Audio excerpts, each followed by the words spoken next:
ভারতকেও বন্ধু মনে করে, পাকিস্তানকেও বন্ধু মনে করে, শুধু বাংলাদেশের কথা বললে তাদের মন খারাপ হয়ে যায়। আজব এক জিনিস মাইরি, ঠিক আছে? একবারে পাকিস্তানেরও বন্ধু, ভারতেরও বন্ধু, শুধু বাংলাদেশকে বন্ধু মনে করে না।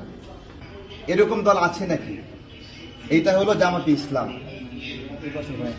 এই 16 ডিসেম্বরে তো আমরা দেখলাম, 16 ডিসেম্বরে দেখিনি আমরা যে কিভাবে তারা বুদ্ধিজীবী হত্যায় পাকিস্তান যে জড়িত না এটা প্রমাণের চেষ্টা করছে, দেখছি না?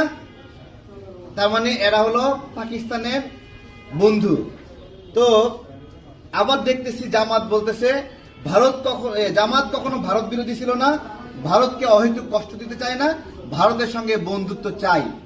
তো সেটাই বলছিলাম, একটা দেশ ভারতকেও বন্ধু মনে করে, পাকিস্তানকেও বন্ধু মনে করে, শুধু বাংলাদেশের কথা বললে তাদের মন খারাপ হয়ে যায়, বাংলাদেশকে সহ্য করতে পারে না।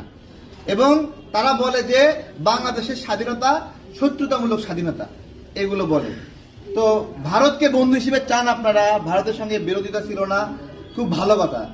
কিন্তু এই বাংলাদেশে যারা ভারত বিরোধিতা করে, যারা স্বর্ণা দাসকে হত্যার বিরোধিতা করে, ফেলানিকে হত্যার বিরোধিতা করে, এবং যারা তিস্তার পানির হিসাব চায়, তাদের সঙ্গে আপনাদের একটা পার্থক্য আছে যে এইভাবে ভারত আমাদেরকে বঞ্চিত করে, তাই আমরা ভারতকে শত্রু মনে করি।